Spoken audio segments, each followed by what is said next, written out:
Welcome to another episode of the Orange and Black Insider Bengals podcast. Great to have all of you with us once again. I am Anthony Cosenza, joined by my usual co-host, John Sheeran. John, we've got a special guest lined up as the headlining part of such a jam-packed show. John, how are you? I assume you're doing pretty good, not only because of our guest, but because of some news that hit the wire this week for the Cincinnati Bengals.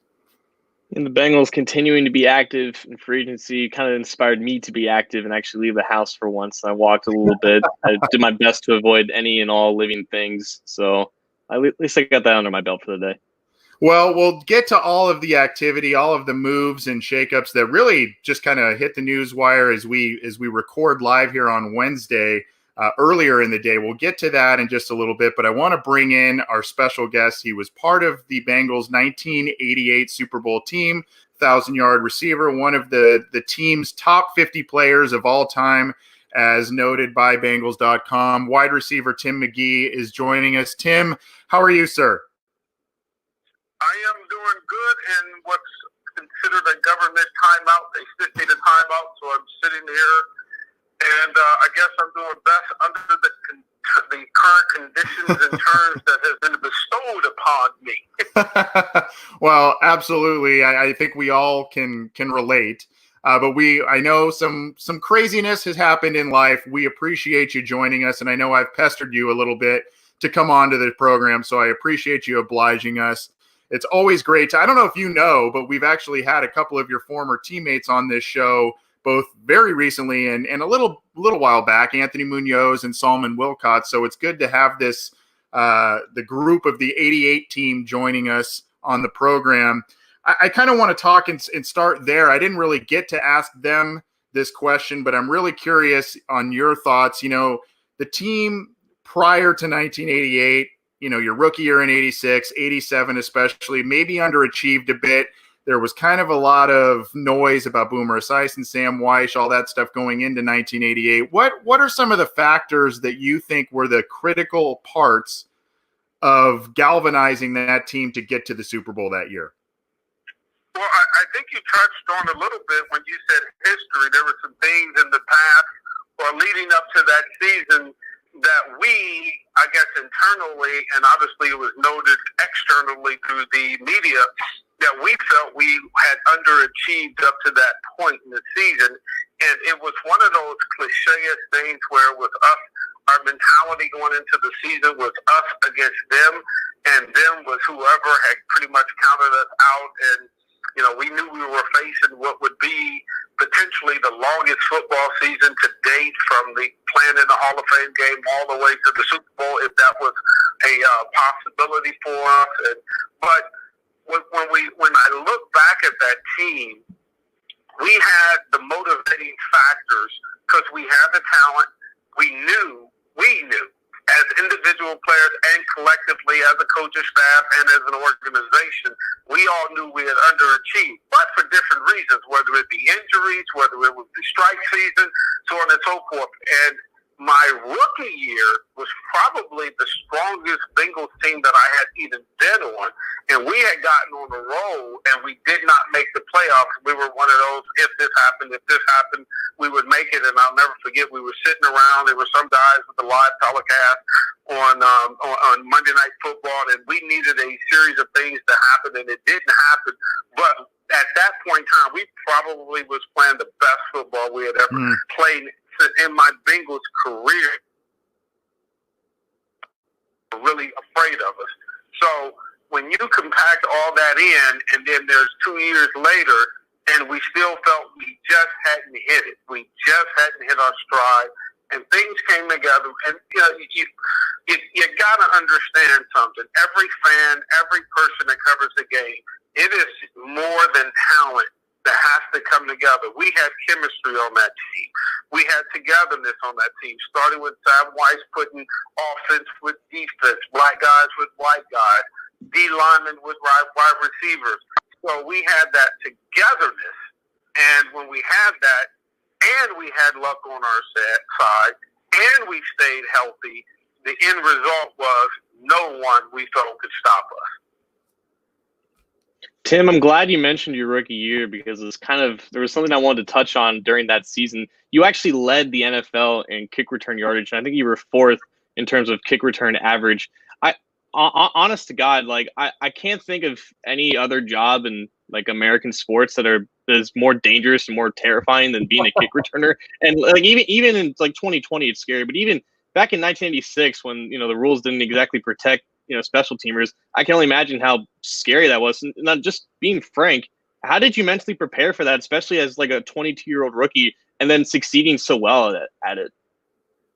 Well, there's a combination. Number one, back in those days, you had to pay your dues to get to the wide receiver spot. You didn't just come in, even though you're a first rounder, and play. You still had to play some special teams, so on and so forth. Well, obviously, being a receiver and being a former punt returner and kickoff returner at the University of Tennessee, that's something that was very easy for me to transition to. While obviously I had two great, not good, but great wide receivers in front of me, and Chris Collinsworth and Eddie Brown. Eddie was coming off of a Rookie of the Year, and Chris had been a All-Pro. So I knew I had to pay my dues just to get into the lineup, get some plays.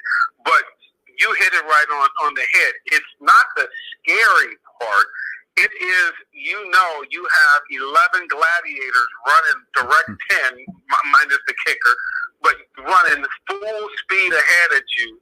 And you knew you had to play like a ping pong and just trying to bounce your way and find that crack before it happened. So that the timing of that was very instrumental if you would have success. I had success my rookie year, but after my rookie year, I'll never forget, I told Bruce Coughlin and Sam Wyche, this is not what I came here to do. I don't care how much success I had, because the problem was, and what most people don't know, and this is very interesting, I had to wear bigger shoulder pads to absorb the hit, because obviously my frame wasn't built like a running back who typically returned kickoffs. I was not built that way, so I had to add added protection and bigger shoulder pads. Well, here's the problem. In my second year, I started transitioning to the wide receiver. Well, the last thing you want is some big, bulky shoulder pads trying to catch the ball. It limited your mobility, so it was a contrast, and eventually they took me off. But at the end of the day, when we talk about the kickoff return, just remember, I asked myself to be taken off of it. And what was the highlight of the Super Bowl? A kickoff return by Stanford Jennings. So I guess I cost myself a touchdown. Talking with Tim McGee, former wide receiver of the Cincinnati Bengals, spent 8 seasons with the club, and one of the most productive wide receivers in team history. Great having him with us. Tim, talking a little bit more about your skill set. Fortunately and unfortunately, we have a diverse audience in our listenership. So there may be some folks that are part of our audience that didn't really get to see much of you, at least as you played. What would you say some of your biggest strengths as a wide receiver were? I mean, speed, shiftiness, you talked about your ability on kick returns, et cetera. Those elements. And what do you think are some of the most important facets at the position today, whether it be footwork or separation, some of those traits that maybe you had that could still translate today? Well, first of all, my game was built around speed. Yeah. And I was arguably the fastest person on the team many of the years that I actually played. But you had to have speed and toughness. And when you look at today's roster, you look at someone like John Ross, who has the speed but can't break it down, having troubles breaking down. I was taught at the University of Tennessee with Kippy Brown and Johnny Majors to be able to use my speed as an asset, not just to run away from people, which we coined the phrase, if we're even, we're leaving, but to be able to stop on the dime and re-accelerate with that explosiveness. So that was number one. That was I'm going to call it claim to fame, or pretty much it was my claim to a long-term career, to be able to accelerate, stop, and re-accelerate. And in today's game, it is very, very important that separation with the schemes that they have, they don't necessarily need separation. The game has changed so much from a dynamic standpoint. Wide receivers are not basically taught to get open. It's the system that the young coaches are saying or teaching or preaching that if in my system I will get you open unless it's man coverage, and if it's man coverage you have to get yourself open, and that's where a lot of receivers in today's game do not excel. But when you go back to say my personal career, it was 9 years with the Bengals, 1 year with the Redskins. What I tried to do, I had to complement. And the one great thing about my career, it was a stepping stone career from a physical standpoint because, A, I had to learn how to play kickoff. I had to start with kickoff returns and punt returns. Then I played the slot. Then I played the X. Then I played the Z. So I was able to play any and all positions, and that's how I made my living. And that's how I was able to extend my career. So when people who had not seen me play and they look at it, look at the run after the catch and look at the average yards per catch, it's still one of the highest that in Bengals history, and I prided myself on making first downs and keeping the chains moving. I didn't want to just catch passes just for personal glory. It was to move the offense, and that's just what we preach from Bruce Coslett and obviously the late Sam Wyche. So speaking of extending your career, you actually, so like you said, you played, around 10 years in the NFL. You played 121 games. AJ Green's right behind you with 111 games, so I'm sorry to say he's got you beat by about 4,000 yards. I'm sure a lot of Bengals fans, though, would like to see AJ Green extend his career. What do you see for him in terms of the rest of his career and his trajectory? Do you think it's wise for the Bengals to reinvest in him in a long-term deal? Do you think he's the type of player that can continue his success even after missing the majority of the last two seasons? Because he's going to be 32 years old this year. Well, if first of all, let's look at that from a couple angles, and I'm going to look at it from his angle opposed to the Bengals angle. I look at a guy that's, when you say he's 30 years old, he hasn't played in 2 years, so he has fresh legs. So the number may say 30, but the body doesn't say 30. He has not had an ACL or some type of ligament damage that will linger on, that will diminish his skill set, his talent, his speed, or his explosiveness. What he's had is bad luck and on top of the bad luck, it's been bad timing. So when you say, should the Bengals invest their efforts and energy and money into him, I think it's very important to look at the data. When he plays, they win. When he doesn't play, not only do they not win, they don't even come close to winning. It is not even. It's literally embarrassing the type of team they are with and without him. Now, taking nothing away from the Tyler Boyds and the other John Rosses and the other guys on the roster, but AJ Green is a dynamic talent that you cannot replace. He is like what Joe Burrow. We hope Joe Burrow turns into. He is a game changer. He's an impact player. Every time he touches the football on game day, he affects the entire defense. However, on Tuesday, that's the day that when the game plans come, the defensive coordinators, the A.J. Greens of the world, which there's only about 10 of them in the league, the A.J. Greens of the world, they shift all the responsibilities from a defensive coordinator's position to that particular person. So all the other guys get to eat off of A.J. Green because he gets the attention. He gets two players. They rotate the defense that way. They call the defense that way. They call the stunts that way. So he is a central figure. And going back to what I originally said, if you ever want a measurable, all you got to do is look at the number of wins they have with him and without him. And if they let him go, or if he's unhappy, or if he gets injured again, just do not expect a great season because the Bengals, the talent lays off. As great as a player as we think Joe Mixon is, and I am a big Joe Mixon fan, he cannot and will not have the effect on the football game like an A.J. Green or Calvin Johnson or Julio Jones. These guys are dynamic players that can change the game on any given play. Talking with former Bengals wide receiver Tim McGee, one of the Bengals' top 50 players, as noted on Bengals.com in their team history. It's been a pleasure talking with him. We got a couple more minutes with him here on the Orange Black Insider Bengals podcast. Tim, you You said it. You talked about AJ Green and him being with the team, at least foreseeably with the team on the franchise tag for 2020.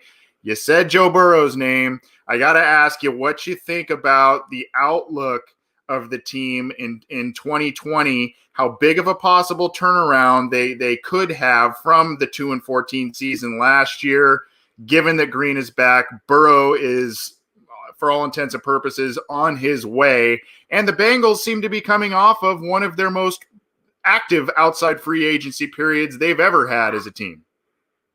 Well, the first thing we have to look at, Anthony and John, we have to look at where the bar sets. If we look at where the bar sets and we determine where we're going to set that bar, that's when we can gauge success or a bit lack of. If we compare to last year, they were 0-11. So I'm willing to bet they'll win a game before their 12th game. So therefore, we can look at that as an improvement. Now, here's what's key. They have done some things out of their wheelhouse. They have signed some players out of their wheelhouse. So with that being said, and Joe Burrow coming in, and AJ Green being back, and Joe Mixon being back, we still must, as I say on WLW all the time, I do at the post-game shows, we must manage our expectations because they are still picked by the so-called experts to finish last in the division. But once again, they're crawling from so far beneath the pits of the NFL. That's why they're picking number one, okay? They're falling so far beneath that if they come up and rise their head to a, let's say, 6-10 season, we are going to look at that as improvement. Now, we have to go and compare ourselves in Bengals Nation to Chicago, to New England, or Kansas City, or wherever it may be. 6 and 10 just don't get it. We have to make sure we manage our expectations as in what we think they will be, and we can't settle in on another losing season. This is not college. This is not college where a coach comes in, Coach Taylor comes in, and you give him 3 years to turn it around. No. It doesn't work like that in the National Football League. It's year to year to year, and the Bengals, they did not have, in my very strong opinion, they did not have an 0-11 roster. They underachieved even to that point. And moving forward, I will never raise the bar that low where I will be celebrating off of A, off-season moves, B, the draft. It's all about, as the late, great Al Davis would say, just win, baby, because that's ultimately, we are all tired of every time they go against my hometown in Cleveland and we lose, every time they go against Pittsburgh and we hide, every time they go against Baltimore when we're embarrassed. We need for those things to turn around to our advantage so we can have some bragging, days of bragging. It would sure be nice. I am just tired of being on the footsteps of everybody's bottom of their shoe when we play on Sunday. It's time for things to turn around. Amen to that. And some of the best bragging days that Bengals fans have are the ones in which you were a critical part of the team going back to 1988 and into the early 90s during some of the most successful runs by the Bengals. Tim, I got to ask you, because we had Solomon Wilcots on a few weeks ago on the program, and I asked him to give us kind of an entertaining story, whether it's about the team or Paul Brown or whoever. He went to the birth of the Icky Shuffle and Paul Brown dancing to it and noting that he actually liked that dance. I don't know if you have an entertaining story that you would – I'm going to put you on the spot a little bit. An entertaining story you would like to share with us, whether it be from the old owner, Paul Brown, or Sam Wyche. I know you worked closely with him, obviously being an offensive player. We'd love to hear something about either one of those guys from a firsthand experience that you may have had. Well, I guess my most notable experience came when Sam Wyche, 30-some years ago, grabbed the microphone when the fans were acting a little uncontrollable, I'll call it that. And Sam runs around, and at the time, the play-by-play announcer was on the field, but he was on the visitor side of the field, and he had a spot guy that would tell him, "Hey, here's who made the tackle, here's who made the catch, blah blah blah blah blah blah." And Sam just arbitrarily just jogged around the field. We know his famous words, basically, "Stop what you're doing," and then he used the quote, "You're not in Cleveland." Well, obviously, everyone got a chuckle out of that, and it's one of the most famous lines, unfortunately, in Bengals history. Well, there's one problem. I'm from Cleveland.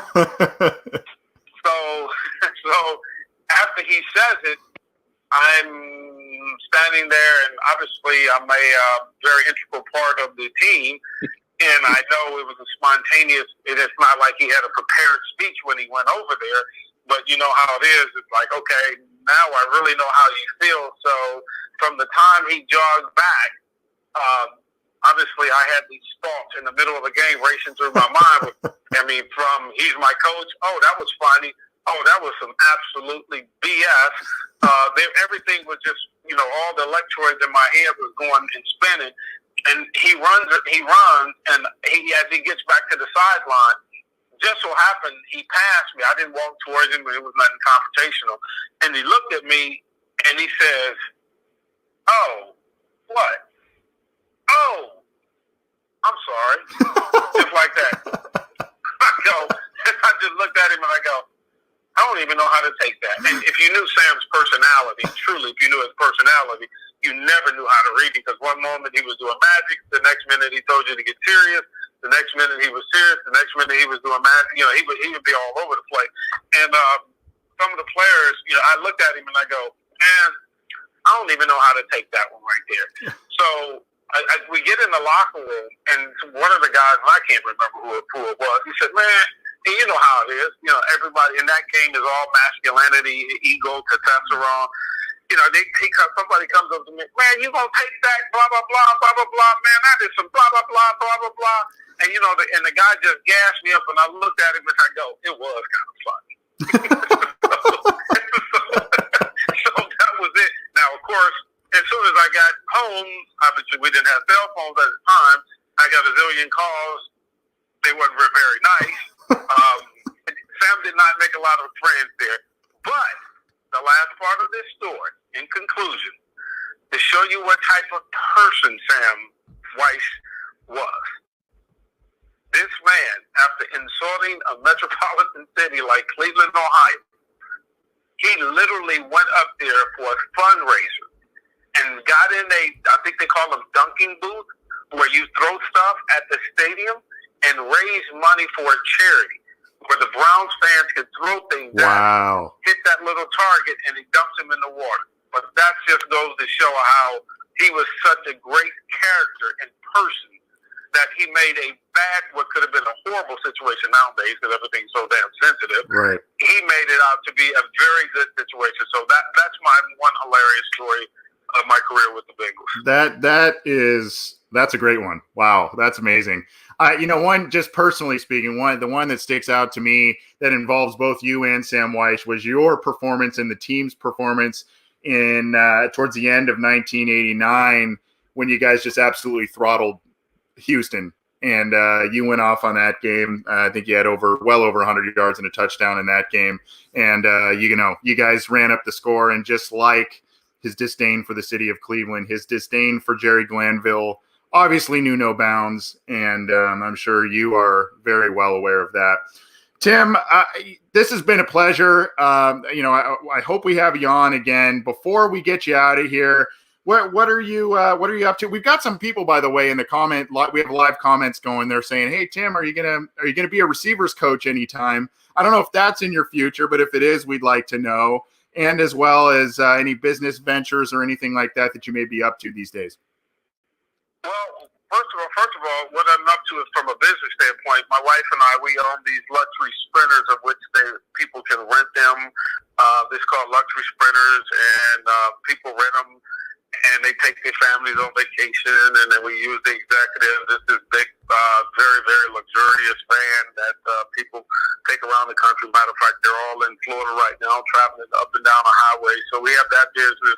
I'm in a lot of things here. I'm still living in Cincinnati, so I'm still involved with a lot of things. I have a car dealership, luxury motor sales, and not only that, I do personal training instead of coaching groups. I do individual training of groups of no more than 5 kids, and I've been doing that for what seems to be forever.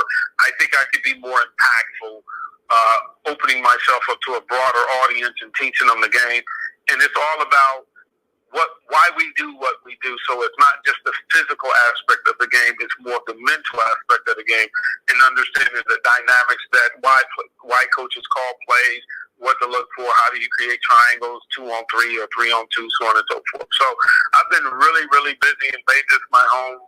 I've been here 34 years now, and I have, my wife's here. My wife of 33 years, and my 3 daughters are, I have one in med school, one in grad school, and one's already graduated, which is funny because I went to Tennessee, and none of my kids went to Tennessee. They all one actually went to Kentucky, believe it or not, so I had to laugh.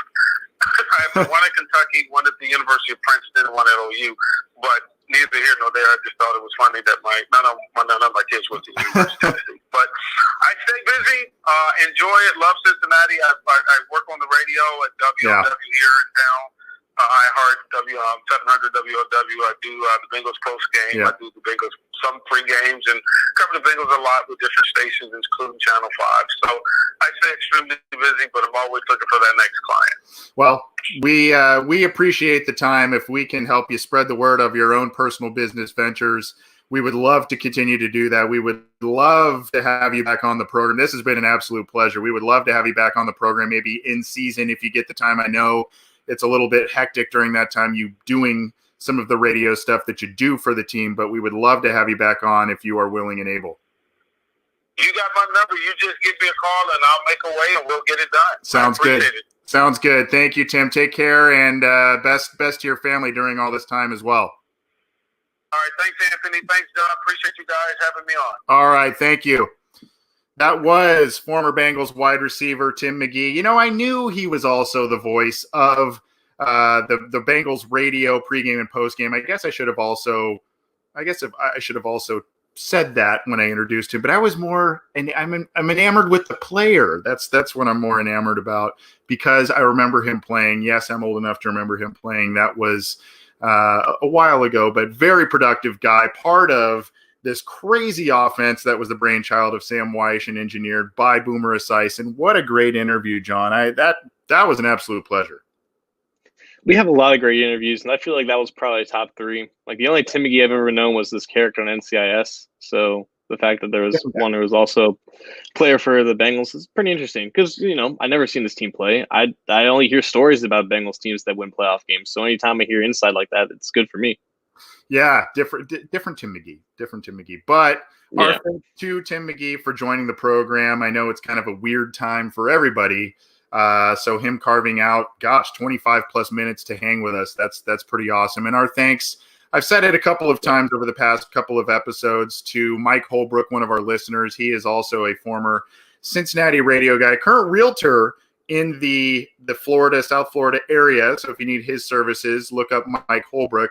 But got to give him a virtual high five, because he's been linking us up with some of these players of old because of his connections, and we've been able to get some of these guys on the radio, and we have some more in the pipeline aside from Tim McGee.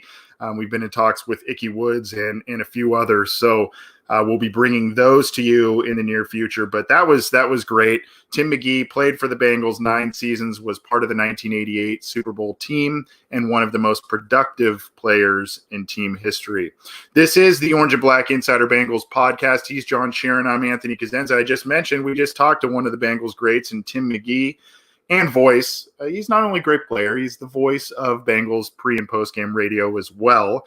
But Tim McGee just joined us. You can get this program on iTunes, Stitcher, Spotify, Google Play, Megaphone, iHeartRadio.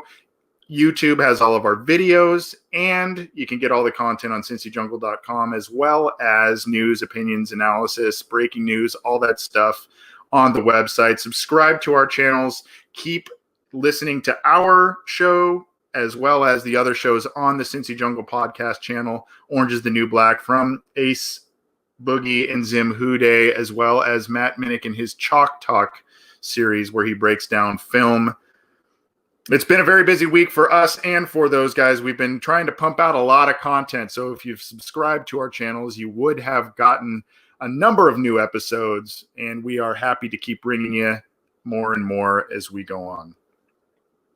John, I don't know what else there is to talk about. It's just been such a slow period in Bengals news. Obviously, I'm being sarcastic, but I mean, it's surprising. As we sat here this week, we were like, well, they had that first couple of splash moves, DJ Reader and Trey Waynes and Mackenzie Alexander over the first. And you go, okay, well, they spent quite a bit of money on those guys. Maybe they'll back off a little bit. They're not done. And particularly on defense, they're not done. They add in two other high-profile guys, one on kind of a rental deal in linebacker Josh Bynes, who was essentially the best linebacker remaining on the market a week or so into free agency. And then on Wednesday earlier, they sign Vonn Bell, the safety, again, essentially the best remaining safety on the market. So that's, aside from kind of updating people on where we're at with things, we'll get to what those signings mean in just a second. Nick Vigil is off to the Chargers. Tyler Eifert is going to the Jaguars.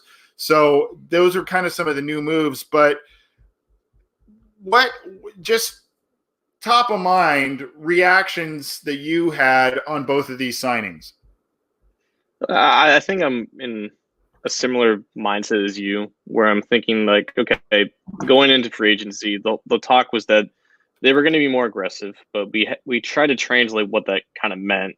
And we kind of assumed that they were just going to be more aggressive in this part of free agency, where the deals aren't exactly monumental by any means. And Vonn Bell's deal is very similar to past deals that the Bengals have signed in free agency in terms of average annual value and stuff like that. And the same thing with Josh Bynes, where he's just an aging linebacker who's a good run defender and, like you said, the best available player at his position. Those are the types of moves I think that we should have expected this team to make. The fact that they're doing them on top of what they did last week, the unprecedented moves, the moves that nobody really expected, that just is really the cherry on top of the sundae. That they've now spent, I think, in looking at the contracts that are public now, that have actual monetary value attached to them, they've spent over $153 million on just free agents, period, including AJ Green, the restricted free agents. But the 8 guys that they signed from other teams, we don't know how much of that is guaranteed, but $153 million in one free agency period for the Bengals is like the equivalent of like the past 8 combined. And I don't think that's an exaggeration at all. I don't think they've ever had an offseason where they spent like more than $20 million on just free agency, other than maybe an extension for somebody. So again, we said this was unprecedented last week. The fact that it's still going on right now, and it might just be done. We don't know. This is the most active team in free agency, so we don't know if they're done or not. But if they are, it's going to be hard to top next year. And they focused on the defensive side of the ball heavily. I mean, really, the only two I counted earlier today. The only two offensive outside free agent acquisitions they made were seemingly to back up or maybe emergency starter guys in Xavier Su'a-Filo and Mike Thomas, the wide receiver, not the one to be confused with, obviously not the one to be confused with the Saints, but the one who was formerly of the Rams. I mean, you look at some of the other acquisitions here, DJ Reader, you've got Trey Waynes, as I mentioned, Mackenzie Alexander. The other addition today, Deshaun Sims, another kind of lower end. I mean, I guess he got a little outshined because of the Vonn Bell move and whatnot, but and Bynes. But Deshaun Sims, Vonn Bell, Josh Bynes. The question becomes, John, and one we're getting, at least we received a lot on Twitter and more as these moves came about. And I have some reasoning as to why I think this is playing out this way. But the Bengals really, I think they were like, great, Josh Bynes is a good pickup. Yeah, but where's the other help? Yeah, but was kind of some of the reactions I received. Are you surprised? Are you worried? does the heavy look at defensive back prompt you to believe that linebacker is going to be kind of going by the wayside from a scheme perspective? I think it was important for them to just sign good players, and the fact that there just wasn't any good players left at the linebacker market after they failed to sign Joe Sherbert. I didn't want them to go out and bring in more not talented guys to fill in that position. I think we've had enough of the incompetence that plagued that position for so many years. If they want to just go full clean slate and bring in a guy like Bynes who can just be a leader and just be a 2-down run stuffer who's surprisingly decent in coverage over the past couple years, maybe he continues that.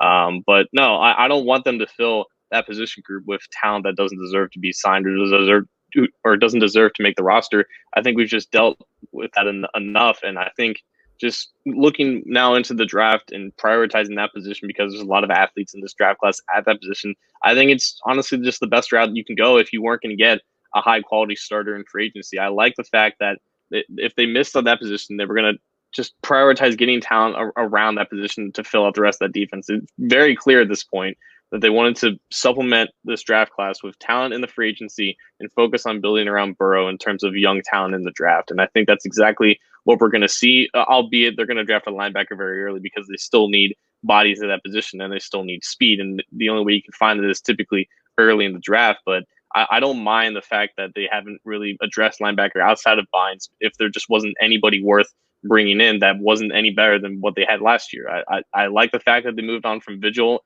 I'm just glad that partnership is over because it was just risky to see if he could become anything better than what he was the past 4 years.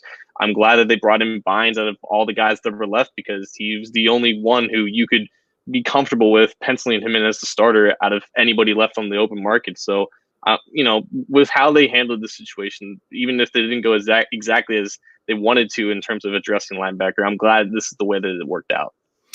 Yeah, and they've done what a team that is coming off a 2-14 season should do, and that is spend money and set themselves up to not need to reach so heavily at positions in the draft. That's the one thing I hope it does, John. These additions, by the way, before I kind of make my point, there are some unfounded rumors. We don't know how reliable they are, but Cameron Wake is possibly being discussed as I've heard his name as a kind of rotational pass rush option.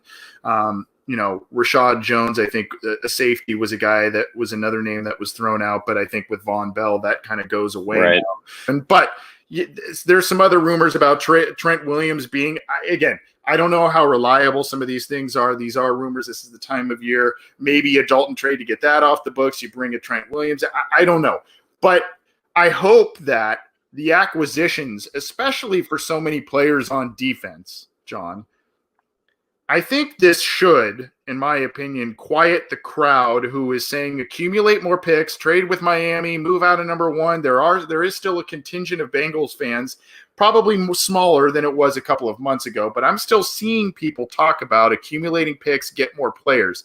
Well, they've added a lot of players and pretty decent names, relatively big names in free agency that are filling a lot of holes. So yeah, more picks would be nice, but I'm kind of not seeing as big of a need for that given just what happened Wednesday. Definitely not compared to the fact that they addressed all these needs in free agency. I think the whole argument for trading down, like the more data that we get in terms of identifying that, I think the more it speaks to if you have the chance to trade down the first round, you should basically do it 9 times out of 10. The 10th time, obviously, is when you need to address the quarterback position. And there's no trade-off. There's no compensation worth sacrificing potentially getting the best quarterback in any draft class if you need a quarterback. And that is the prime and really only reason you need to explain why the Bengals shouldn't trade down from the first pick. But, also to their point, even with all these moves that they made, and even if they, address obviously wide receiver early, if they get a linebacker that can compete for starting job, if they address the offensive line and get a guy who can challenge Su'a-Filo at right guard, even if all that happens, you would still feel comfortable going into 2021 as a team that's ready to compete. Because even with all these additions, it's still an unknown how quickly they can turn it around, even if the roster does look better. You have to see, how they get through the offseason in terms of health. You have to see how all these players mesh. I think people are still on that boat because they want to turn it around as quickly as possible. And even if they do that, it's still not going to be just a 1-year fix because of how bad this team was last year and how long it usually takes to really turn around and become a complete contender. So there's an argument for that. But in the case of the Bengals, where they do need a franchise quarterback, there was never an argument where it's required for you to trade down into the first round and accumulate picks to get this thing turned around as quickly as possible. It's still a 2-year process, but the way that they addressed it this year, it definitely makes it a comfortable 2-year process instead of being some type of a rush thing. So I'm going to give an opinion. Some may view it as the popular opinion. Some may view it as an unpopular opinion. And I want to see if you agree or disagree. You mentioned that the Bengals are probably going to be looking at linebacker, maybe even upwards of 2 times in this year's draft. Maybe they look at edge rusher, depending on that aforementioned Cameron Wake situation that I talked about. I think, yes, they will look at linebacker and probably have one in their belt in the draft by the end of night 2. What I think, though, is that that may be it, and this may be a very heavy offensive draft. Very heavy offensive draft. And I have 2 schools of thought as to why that is, and I want to see if you agree with me or not. Number 1, it gives the chance to Zach Taylor for Zach Taylor to get his guys, really accumulate his guys on offense, kind of mold the offense in his image, seeing as how they haven't done much to this point in free agency on offense. Number 2, I think that there are still avenues to be had and looked at by the Cincinnati Bengals for veteran linebacker help that not a lot of people are thinking of, in the form of post-June 1 cuts and final cuts. You have to remember that the Bengals are top of the line, top of the heap for waiver wire pecking order. So if there are guys that are released that are pretty productive guys, maybe they carry a hefty price tag, maybe they were hurt at the beginning of the preseason, they're just kind of starting to get healthy, they get released to final cuts. The Bengals have the pick of the litter of any of those guys that are put on waivers. A lot of guys on waivers are usually talented. I think that might be an avenue they look at instead of really going heavy at linebacker in the draft. What do you think, John? I think that's honestly a great point that I honestly didn't even think about, because they were surprisingly, for the first time in a while last year, they were active at the waiver wire. Unfortunately, they only got like Leroy Reynolds and Samaje Perine out of it. They didn't really get anybody impact worthy. But there's always a chance that you find a guy who's waived at the end of final cuts, and he has a chance of making an impact on your roster. And I definitely agree, because them addressing wide receiver early in this draft has been a rumor since before the combine, and the fact that they went full throttle on defense and free agency kind of only solidifies that that's still definitely in the plans. And obviously, like you said, linebacker is still going to be looked at in free agency. I think Paul Dana Jr. of The Athletic had a Q&A session, and he basically said, if you're a top wide receiver or a top linebacker in this draft class, the Bengals are interested in you. Yeah. And it kind of seems like both of those positions are going to be addressed really soon after Joe Burrow's picked. It really all depends on, I guess, which offensive linemen fall at the end of day 1 and at the end of the second round, because it just kind of feels like they're more content at that position group than a lot of people would like them to be. But they really set them up to do what they probably wanted to do before the free agency began, and that's look at speed at wide receiver, look at speed at linebacker, and the best way to address those are as early as possible, so they don't have to worry about cornerback, they don't have to worry about safety, they don't have to worry about defensive line, and I guess in their eyes they don't have to worry about finding a starting guard in like round 2 or whatever. So I definitely agree that this is going to be offensive heavy, specifically towards the early part of the draft, and they were able to do that because they addressed defense fully in free agency. And yeah, like until hopefully they win a couple games in September and they're not at the top of the waiver wire or the waiver order early in the season, but that's definitely a possibility, because this is still the Bengals and they're going to deal with injuries until proven otherwise. So as good as their roster is right now, there's always a chance that there could be holes popping up later on, and there's always going to be talented players who are available at the end of August, and the Bengals will have the first chance to pick them up. Yep. But as we sit here today, at least 4, 5 new starters on defense between DJ Reader, Trey Waynes. If you want to call Mackenzie Alexander in the slot a starter, you can. Vonn Bell ostensibly looks like a starter at safety in some form or fashion. We're going to talk more about that. They're paying like him. So they are. Yeah. They are. We're going to get to that in just a second. Then Josh Bynes, another guy who should be in starting packages, early down packages with Jermaine Pratt. So, I'm still seeing get some more picks and get more linebackers. I mean, they've done a lot on defense, and that was one of the areas they said they wanted to address in free agency because they were so poor against the run last year. Basically, in every facet on defense, they were pretty awful. So, and part of that is due to injury, but part of that was due to a deteriorating roster at some positions, and they've tried to address that. This is the Orange and Black Insider Bengals podcast. We're going to be here for just a little bit longer, talking free agency, the moves, the transactions, and other comings and goings from the team in a very active week and a half of free agency for the Cincinnati Bengals. They have really done a lot of work on both sides of the ball. You can get this program on a number of different audio platforms. Get it there. Get it on YouTube. Go to cincyjungle.com for all of the news there. We appreciate the support of this program. Subscribe to the channels as well so you can get notified when we go live, so you can join us live, or you can download new episodes as they come available on the channel after the fact. John, let's talk a little bit more about the defensive backs. I mentioned on Wednesday they brought in Vonn Bell, and they brought in LaShawn Sims, the veteran corner from Tennessee.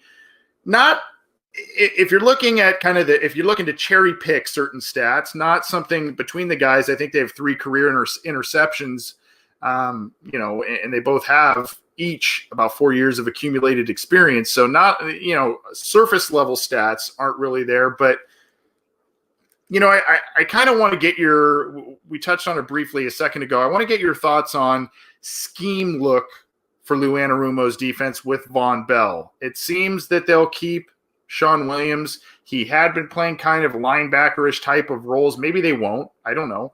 But he had been kind of doing a little bit of Mark Barron-ish type of work as a linebacker last year. Does that increase this year? Is he just out of the picture and Vonn Bell's a better fit? He's younger.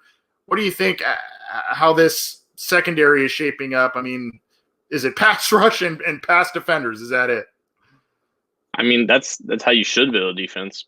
In all honesty, you don't have to have a couple of standard looking linebackers out there anymore, especially if you want to stop Patrick Mahomes. But I think Vonn Bell brings the skill set to fill the role that the Bengals asked Sean Williams to do last year. I know a lot of people think that Sean Williams is a full-time linebacker now. He's just going to be in that position, especially when they're in the nickel and dime sets.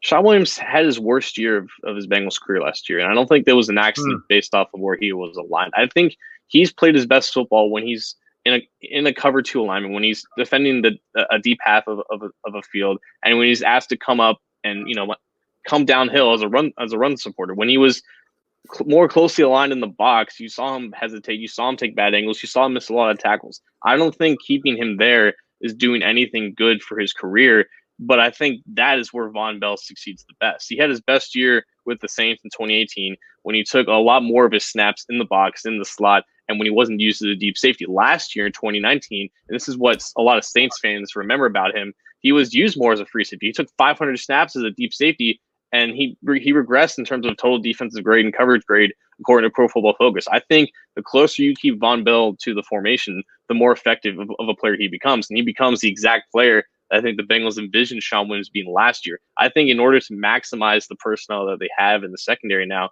you go into 2 high looks. You have Jesse Bates and Sean Williams taking 2 halves of the field in cover 2, cover 4, cover 6, whatever coverage you want. You have the cornerbacks to play zone and deep zone. And then you have Vonn Bell as an overhang defender, as that kind of rover, as that basically a nickel linebacker. I know he's only 5'11", 205, but he's shown to be an effective run supporter when he's close to the box. He works best when closer to the line of scrimmage, whereas Sean Williams works best when he's in that cover 2 role and he's asked to come downhill. Obviously, Sean Williams is not the coverage player that Jesse Bates is, but you have to remember also, Jesse Bates, when he was at Wake Forest, he wasn't the single highest safety. He wasn't asked to be a true deep free safety. He was in a lot of coverage looks at Wake Forest as well, and he was really good at it. That the Bengals asked him to be this, one high safety. He had some inconsistencies last year, and he kind of turned it on towards the end of last year when they were going into more exotic looks, when they're going into more three safety looks. So I think with the way that the personnel is now with these three safeties, assuming Sean Williams stays on, because I don't think it's 100% that his job is safe with Vonn Bell now making more money for him and under contract for 2 more years. I think you have a situation where you have a potential scheme that maximizes the talent of every safety that you have. And I honestly think that should be the plan rather than keep Sean Williams where he is now and have Vonn Bell play next to Jesse Bates. So you see, for those of you joining live and or watching the YouTube channel after the fact, you see here I'm sharing the deal here. 3 years, basically 18 million, $6 million per for Vonn Bell. That's a big contract for a guy. And, you got to figure, like you said, John, he is going to have a big role on this defense in one form or another. So Bengals Inc. Vonn Bell. Transitioning a little bit and kind of centering around the Sims contract, the Sims deal. I mean, obviously he's going to be lower down the pecking order of the depth chart for cornerback, but I think you and our good friend Jake Liskow, you guys were chatting on Twitter saying, gosh, there's like 9 or 10 corners on this roster right now. Are they going to keep 7? Are they going to keep 6? Or they're going to have some big name guys towards the bottom portion of that pecking order in that position group. Yeah, I think the fact that under this new collective bargaining agreement, the roster size will increase to 55, and you would think that, okay, that's an opportunity to go 26 on offense, 26 on defense, your 3 special teamers. I think if you were to keep, right now looking at this roster, if you were to keep 1 extra player at a position group, 7 cornerbacks sounds pretty logical at this point. Because you have Trey Waynes, you have William Jackson, Mackenzie Alexander. Those are your penciled-in starters when you go into nickel. If you want to go into dime, you have Darius Phillips filling in the other slot cornerback position. Drake Kirkpatrick is still kind of an unknown in all this. I think, and until we hear otherwise, he's just on the team, and maybe he takes a pay cut, maybe not, but he's still on the team as some type of a reserve or a spot starter. And then you have Sims, who has experience playing special teams. You would kind of think that he's like, right now, the replacement for Tony McRae, if they want to keep him on as a guy who could just contribute on special teams. They re-signed Torrey McTyer to a 1-year deal, albeit he's making vet min. And then you have Winston Rose and Tony Brown, who were signed like in December, and you would think that they're these high upside guys who have ball skills. Right now, it's 9 cornerbacks under contract, and you would think, maybe if the right cornerback falls somewhere in day 3, you would get a guy under contract for 4 more years because William Jackson's entering a contract year. Drake Kirkpatrick's only had 2 years left on his deal, and you don't know if he's going to be around for this season anyways. So you have a lot of cornerbacks, but you also don't have a lot of long-term stability outside of Trey Waynes. So, you would like to see a cornerback be added here if the situation's right, but you have so many bodies there in general. Like, you already have enough to go into training camp and be comfortable with the guys going into preseason, and hopefully it will be a tough time cutting down, 2 or 3 guys on this position group already. But I definitely don't see another free agent being added into this mix. There's already so many bodies in general. Right. But it'll be interesting to see if the right cornerback does fall in the draft, if they take him on, because they have that allows them to have some sense of long-term stability beyond like 2022 or 2023. But they're in a good position right now with this group, and it wouldn't surprise me if they keep 7. I would not be surprised either. I do want to ask this, John. Switching kind of gears back to offense, we've talked about obviously the linebacker and Nick Vigil leaving the Bengals. Tyler Eifert officially gone from the Bengals. I think that was somewhat predictable. Do you think that tight end becomes any kind of a bigger need on offense in this year's draft class with him gone? I know tight end's not really necessarily the focal point of the Rams offense or that is Zach Taylor, so who knows what could be the plan there, but do you see that being a more pressing need now? Again, I think it should have been assumed that Eifert was gone. That was something that was rumored from the very beginning of the offseason, and for this exact reason. I don't think there was any way that the Bengals were even considering matching what he got in Jacksonville. He's getting close to $8 million per year for 2 years, not just a 1-year deal anymore, for 2 years. He did exactly what he wanted to do. He stayed healthy, he produced, He got one last big contract before he enters his 30s. That is exactly, I think, what he wanted to do, and that's exactly what the Bengals wanted to see him do. I think it worked out perfectly for both sides. The Bengals don't have to take on that risk anymore. If he works out in Jacksonville, fantastic. All the more power to him. Very happy he's going to succeed. But you look at their offense last year, and obviously it stunk because of the quarterback position and because of all the injuries. But even when it was, finally starting to click towards the later part of the year, the Titans still weren't being used that much. And you had a couple of, decent Tyler Eifert games in general, and it doesn't hurt to have athleticism at that position. But I don't think it becomes this, all out of nowhere need just because a guy that you assume was going to be leaving has now left for good. I think you roll into the season with Uzomah, Sample, and Carter as your top three tight ends. It'll work for now. I think Uzomah is still kind of underutilized for what he can do, for what he does bring at the tight end position, but I don't think it puts you in a position where you have to take a tight end in like rounds 4 or 5. And especially, I don't know what it is with Bengals fans and their obsession with Thaddeus Moss, but it seems like almost every other day you get people in your mentions saying, what about Thaddeus Moss? What about him, joining up with Joe Burrow again? If he was like Thaddeus Miller and he played at Florida State, nobody would want to draft him because he caught a touchdown in the national championship game, because he's the son of Randy Moss. For some reason, he's this hot commodity. He doesn't bring anything different than what the Bengals have in Ethan Carter, and I mean that. Like, there's nothing that he brings that they should be interested in. Like, they need an actual. It would be nice for them to compensate for the loss of athleticism that Tyler Eifert left, and I think that should have been some type of already known need for them. But I don't think it jumps up in terms of priority because he's already gone. I think if the right tight end falls in like the 5th or maybe the 6th round, yeah, maybe you take a chance on him. But again, right now you only have 7 picks, and at some point you're going to address the remaining needs, and tight end just doesn't seem to be a pressing need even with Eifert gone. Yeah, and I think also why people are talking about the Moss thing is he was known as Joe Burrow's best friend. They were college roommates, all that sort of thing. So I think they're trying to connect the dots there. Just my thought. I like the guy, but I'm seeing some people round 2, round 3. No way. He is a day 3 guy. And, if you want to link him up with Joe Burrow and try and recreate some of the magic there that happened towards the end of the season last year, fine, but don't even think about it on day 2. That's not even close. John, kind of big picture question before we drop the mic and get out of here. Of all these moves, I was asked this by somebody today. I think it was actually Spencer texted us, listener Spencer texted us on the OBI line. Are all these moves in your opinion, a sign of long-term change, or is this kind of trying to throw bucket on the fire in terms of a really poor season, 4 straight really poor seasons, and a terrible attendance record by the team, by the fans over the past couple of years? Is this just something, okay, hey, we'll do this this year and then bring it kind of back, and then maybe things will fall back into the way they were? Or do you see this being more of a long-term thing, maybe as long as Zach Taylor's the coach?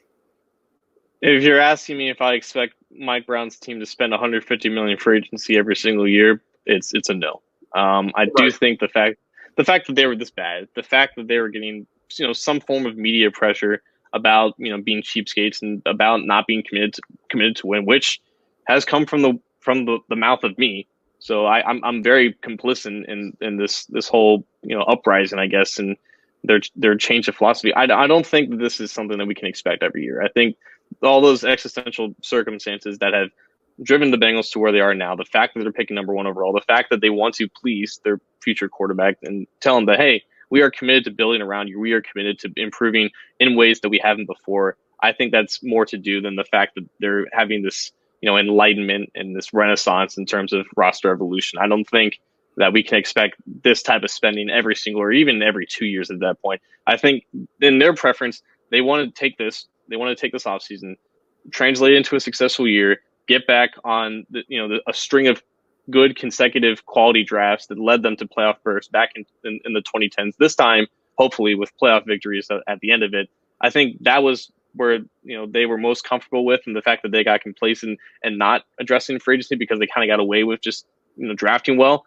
But they should find a happy medium. They shouldn't go back to what they did last year, but they don't have to do this every year. They should find some place in the middle where they just don't put all of their chips in the draft. They find guys like Vonn Bell. They find guys like Josh Bynes. They find guys like Mackenzie Alexander, quality players on quality deals that fill needs, that allow you to be more creative in the draft. You don't need to sign a DJ Reader every single year, but every year you should be looking for the next Vonn Bell. You should be looking for the next Mackenzie Alexander. I think that should be the lesson in this. They should find a happy intermediate type of philosophical approach every single offseason. They don't need to do this every year, and I don't expect them to do this every year. I do think it's more the fact that they were feeling some type of pressure and the fact that they were so bad last year.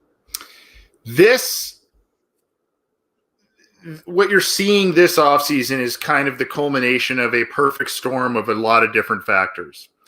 You look at, I mentioned the attendance, that's driving, or lack thereof, that's driving things. I'm sure there's probably been some internal conversations with Joe Burrow when they met with him, internal conversations about some of the things that have been some dirty laundry that have been aired out in the media from the Carson Palmer era in terms of not getting the help he needs and that kind of PR hit that they took there. I'm sure that may have prompted some things. They overestimated their roster last year and the year before. And guys that left, they thought they may get some compensatory picks. They didn't. So they don't have a lot of picks to play with this year where they can get some of these pieces that they've picked up potentially in free agency. They're sitting on a lot of money in terms of cap space. So a lot of these factors have led to, and then of course, I think the increased influence by the young coach and his staff as well. I think that plays into it, but all of those ingredients have led to this very active offseason. And I don't expect it, like you said, John, to be, 120, 130, 140 million per offseason. And if the Bengals did this the right way this year, if these acquisitions pay off, they won't need to, because they will be set up with some talented guys for the next couple of years. So hopefully they won't need to do this in the next couple of years. It's entertaining. It's great to see the Bengals do something completely different than what they've done, but I don't expect this to be a year after year type of practice with this team going forward in terms of the amount of money, the somewhat big name acquisitions that they have brought in to their roster in the form of outside free agency. I just don't really see it. But stranger things have happened like we've seen this offseason. So that's our thoughts on that. John, let's drop the mic and get out of here.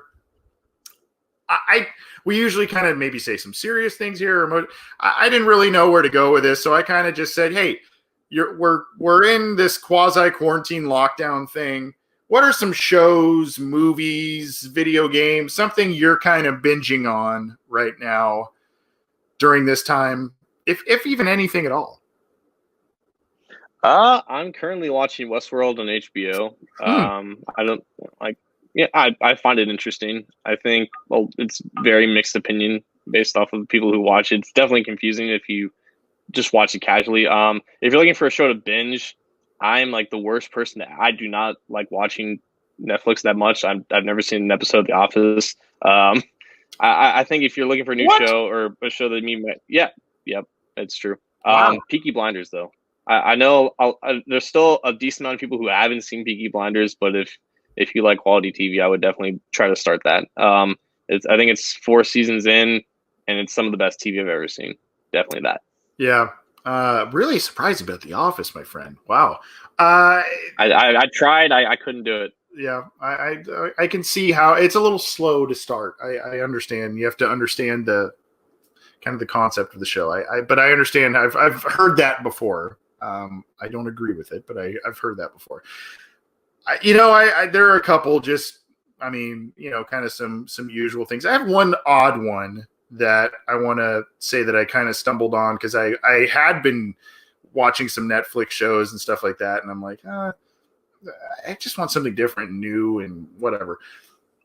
And oddly enough, it's some of the themes of the show, even though the show was made, 60 years ago, some of the themes of the episodes of the show really resonate with some of the situation going on that we're dealing with in terms of panic and societal issues. It's the old Twilight Zone, believe it or not. I don't know what drew me to it, but especially the very first season, there are a lot of episodes in it, but there are a lot of handful that actually, for a 60-year-old show, it being in black and white, kind of old school acting, obviously terrible special effects by today's standards. It's actually a really interesting show. It's a really well-made and interesting show, at least conceptually. I know there's been different incarnations later on down the road, and I don't think they were as successful. But as weird as that sounds, the old Twilight Zone,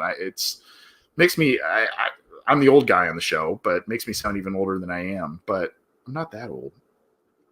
Really weird show. One I want to start watching, though, on the completely opposite side of the spectrum, is Schitt's Creek. I hear that show is amazing, and I really want to watch that one. Interesting. I've heard of the Twilight Zone. I always just imagined it like a documentary on the literal Twilight Zone of the ocean. Like for the longest time, I didn't know it was just about like weird stories.